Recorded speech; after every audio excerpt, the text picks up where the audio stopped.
Bien-aimés dans le Christ, l'attitude des personnes qui refusent de reconnaître en Jésus-Christ le Fils de Dieu n'est que l'expression d'une fermeture profonde et triste à la grâce divine qui s'opère en l'être humain.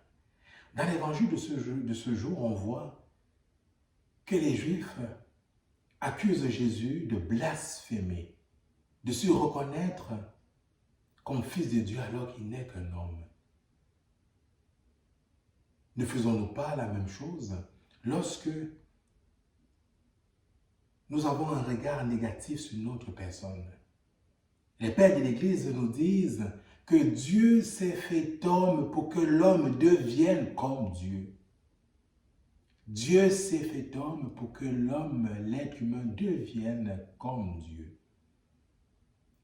Voilà le sens de notre baptême, de notre foi chrétienne qui nous fait reconnaître en Jésus-Christ, Fils bien-aimé du Père.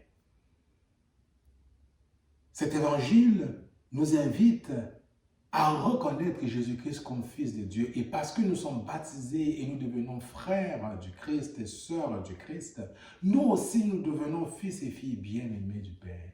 Le croyons-nous vraiment? Est-ce que c'est uniquement des paroles que nous professons, que nous avançons en l'air? Non, bien-aimés dans le Christ, ce ne sont pas seulement des paroles. À chaque fois que nous doutons que nous sommes fils et filles bien-aimés du Père, à chaque fois que nous doutons que nos frères, nos sœurs sont comme nous, des enfants bien-aimés du Père, nous nous fermons à la grâce divine, à cette grâce qui s'opère dans l'être humain. Comment puis-je crier vers Dieu que je ne vois pas le prier alors que je vois mes frères? L'incarnation du Verbe, le Christ fait chair tout au long de sa vie publique, nous a montré ce vers quoi nous sommes appelés à tendre, vers le ciel, vers le Père. Que ce temps de carême, bien-aimé dans le Christ, soit un temps favorable pour nous, pour reconnaître que nous sommes des fils et des filles bien-aimés du Père. Que ce n'est pas un blasphème que de se reconnaître comme fils de Dieu, comme enfant de Dieu. Voilà la grâce à demander, ce n'est pas facile. Parfois, les blessures qu'on vit ou notre péché personnel, les charges que nous avons dans nos chairs de manière personnelle, parfois nous amènent à une certaine forme de culpabilité et à nous faire croire que nous ne sommes pas faits pour la sainteté, que nous ne sommes pas faits pour être avec Dieu, pour être comme Dieu. C'est faux. Sortons de ces mentalités. Libérons-nous de ça.